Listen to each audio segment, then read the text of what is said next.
Halo, selamat sore pemirsa. Ketua Umum Partai Gerindra Prabowo Subianto hari ini bertemu dengan Ketua Umum Partai Kebangkitan Bangsa Muhaimin Iskandar. Pertemuan ini merupakan yang kesekian kalinya dilakukan oleh Prabowo Subianto di tengah momen Lebaran. Sebelumnya, Prabowo Subianto juga mendatangi kediaman Ketua Dewan Pembina Partai Golkar Abu Rizal Bakri dan Ketua Umum Partai Golkar Airlangga Hartarto. Serangkaian pertemuan ini digelar setelah Ketua Umum PDI Perjuangan Megawati Soekarno Putri mengumumkan Ganjar Pranowo sebagai calon presiden dari PDIP. Apakah Prabowo Subianto tetap berniat mencalonkan diri sebagai calon presiden dari Partai Gerindra atau ada alternatif lain yang ditawarkan? Kami akan membahasnya di kabar petang kali ini bersama saya Sira Safira dan Tisa Noveni. Ketua Umum Partai Gerindra Prabowo Subianto hari ini pemirsa akan menerima kunjungan silaturahmi dari Ketua Umum. Seperti Anda simak tadi pemirsa bahwa hari ini Prabowo Subianto akan menerima kehadiran dari Muhaimin Iskandar di kediamannya. Nah, kita langsung menuju ke sana, sudah ada Nadila. Pemirsa, Partai Golkar dan PAN serta P3 menegaskan Koalisi Indonesia Bersatu atau KIB tetap solid. Golkar dan PAN menghormati keputusan P3 yang memutuskan dukungan bagi Ganjar Pranowo. Ke kabar lain pemirsa, KBP Akhirudin Hasibuan, mantan KBO Ditres Narkoba Polda Sumut digiring petugas ke sel tahanan penempatan khusus usai menjalani pemeriksaan selama 7 jam. Dari hasil pemeriksaan, keterangan AKBP Akhirudin memenuhi unsur penerapan pasal tentang tindak pidana penganiayaan berat dengan ancaman hukuman selama 5 tahun. 11 orang tewas akibat kecelakaan kapal terbalik di perairan Riau. 2 korban baru ditemukan hari ini, 1 hari pasca kecelakaan. Lantai 2 sebuah warung makan di Jalan Kebagusan Raya, Jakarta Selatan. Sebanyak 385 warga negara Indonesia di Sudan berhasil dievakuasi ke tanah air. Gelombang pertama tiba hari ini. Gara-gara asyik bermain bersama teman-temannya, seorang anak berusia 8 tahun terpaksa dievakuasi oleh tim pemadam kebakaran Kabupaten Madiun karena kepalanya terjepit pilar teras rumah. Petugas terpaksa membobok dengan sangat hati-hati pilar beton dengan alat betel dan palu. Pemirsa, sejumlah nama publik figur memutuskan untuk terjun ke dunia politik. 2 anak Ahmad Dhani, Al Ghazali dan El Rumi resmi bergabung dengan Partai Gerindra. Pemirsa, situasi lalu lintas terkini di Tol Cikampek terpantau lancar.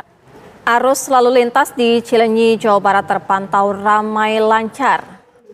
Lalu bagaimana situasi terkini di kawasan Cileunyi, Jawa Barat? Ada rekan kami, Yohanes Leonardo yang siap mengabarkan kepada Anda. Yohanes, bagaimana dengan pantauan arus kendaraan saat ini? Langsung mengenai arus balik Lebaran dari Bandung, Jawa Barat. Pemirsa, arus balik di Jalan Lintas Barat atau Jalinbar Sumatera, Kabupaten Tanggamus, Lampung mulai meningkat. Arus balik para warga negara Indonesia yang telah tiba di tanah air usai dievakuasi dari Sudan untuk sementara menempati asrama haji Pondok Gede, Jakarta Timur. Sebanyak 385 warga negara Indonesia di Sudan berhasil dievakuasi menggunakan pesawat komersil GA991. Gelombang pertama repatriasi WNI dari Sudan ini dilakukan menyusul kondisi keamanan di negara tersebut yang tidak stabil dan membahayakan. Para warga negara Indonesia yang telah tiba di tanah air usai dievakuasi dari Sudan untuk seperti kita saksikan tadi pemirsa, ratusan warga negara Indonesia yang baru pulang dari Sudan dievakuasi dan saat ini menempati asrama haji Pondok Gede untuk sementara waktu. Kita akan tanyakan ke rekan kami Tiara Harahap yang saat ini sudah berada di asrama haji Pondok Gede, Jakarta Timur. Tiara, bagaimana kondisi 385 WNI yang di sana?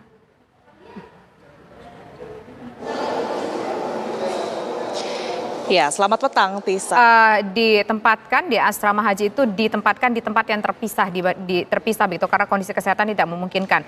Bagaimana kemudian lantas nasib mereka selanjutnya? Apakah mereka selama beberapa hari akan berada di gedung tersebut atau mungkin akan dirujuk ke fasilitas kesehatan?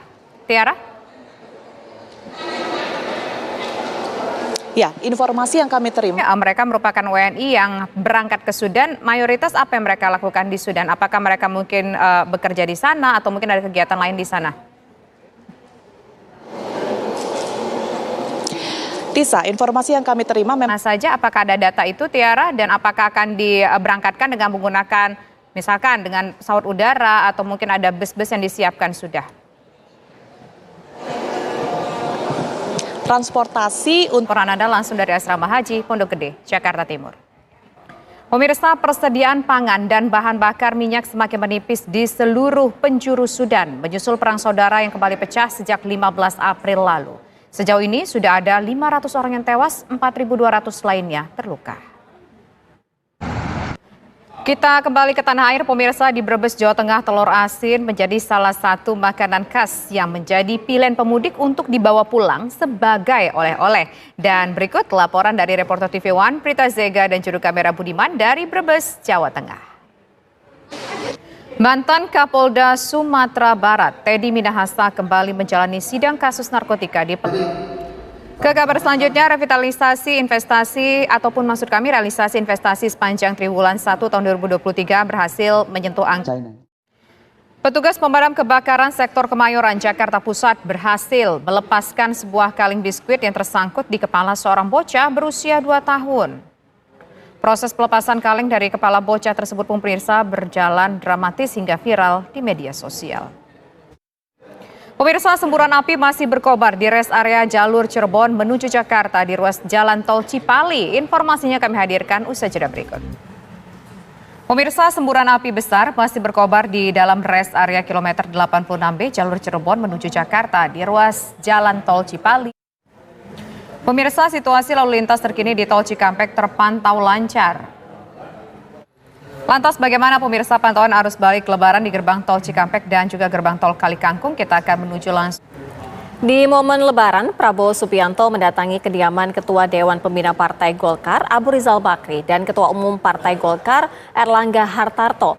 Setelah Ketua Umum PDI Perjuangan, Megawati Soekarno Putri mengumumkan Ganjar Pranowo sebagai calon presiden dari PDI Perjuangan, Ketua Umum Partai Gerindra, Prabowo Subianto, bergerak cepat.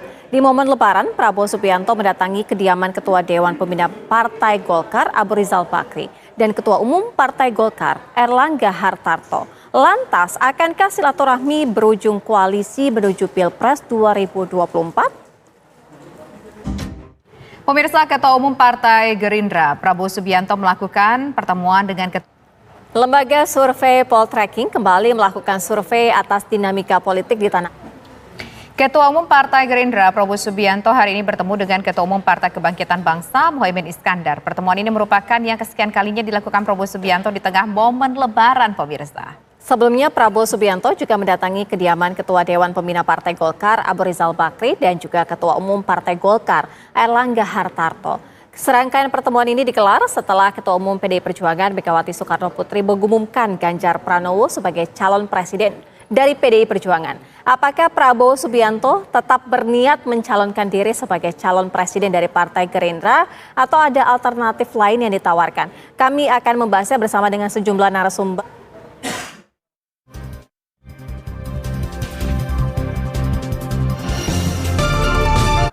Pemirsa, sebelum kita lanjutkan dialog, kita akan memperbarui informasi mengenai pertemuan Prabowo Subianto dengan Muhaimin Iskandar. Ada rekan kami, Nadila Saleh, dialog. Saya ingin ke Mas Hanta. Mas Hanta, apa yang paling Di DKI Jakarta dan sekitarnya berikut ini. Tetaplah bersama kami. Selamat menjalankan ibadah sholat maghrib bagi Anda di wilayah DKI Jakarta dan sekitarnya. Ya, sebelum kita menuju ke Mas Hatta Yuda, saya ingin juga menunjang pihak dari Partai Gerindra untuk membicarakan mengenai isu yang kita bahas pada sore hari ini. Tapi sayang sekali, yang bersangkutan saat ini masih menemui Prabowo Subianto bersama dengan Caimin dalam sebuah pertemuan di daerah Jakarta Selatan ataupun di Rumah Kertanegara. Dan pemirsa, kami masih akan kembali dengan sejumlah informasi penting lainnya. Sesaat lagi, tetaplah bersama kami. Pemirsa, persediaan pangan dan bahan bakar minyak semakin menipis di seluruh penjuru Sudan menyusul perang saudara yang kembali pecah sejak 15 April lalu. Sejauh ini sudah 500 orang tewas, sementara 4.200 lainnya terluka. Sebanyak 385 warga negara Indonesia di Sudan berhasil dievakuasi menggunakan pesawat komersil Garuda Indonesia dengan nomor penerbangan GA991. Gelombang pertama repatriasi WNI dari Sudan ini dilakukan menyusul kondisi keamanan di negara tersebut yang tidak stabil dan membahayakan. Para warga negara Indonesia yang telah tiba di tanah air usai dievakuasi dari Sudan untuk sementara waktu.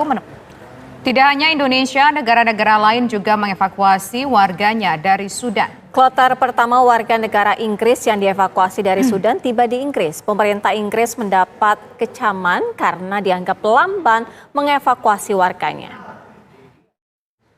Dua wisatawan pantai Santolo, Garut, Jawa Barat ditemukan tewas usai tergulung ombak saat berenang. Informasinya, puluhan anak tersesat dan terpisah dengan keluarganya di pantai Pangandaran, Jawa Barat lantaran ramainya pantai tersebut. Sebagian berhasil ditemukan petugas, sementara sebagian lainnya langsung melapor ke posko pemantau pantai. Dua wisatawan pantai Santolo, Garut, Jawa Barat ditemukan tewas usai tergulung ombak saat berenang. Pencarian terhadap kedua wisatawan berlangsung selama 2 hari. Informasi tadi menjadi informasi penutup kita pemirsa dalam program Kabar Petang hari ini. Jangan lupa untuk tetap terus memperbarui informasi Anda dengan mengakses laman tvnews.com. Saya Tisa Noveni. Saya Sira Safira, mewakili kru yang bertugas mengucapkan terima kasih atas perhatian Anda. Selanjutnya Caca Nisa akan hadir menemani Anda dalam program Apa Kabar Indonesia Malam. Terima kasih, sampai jumpa.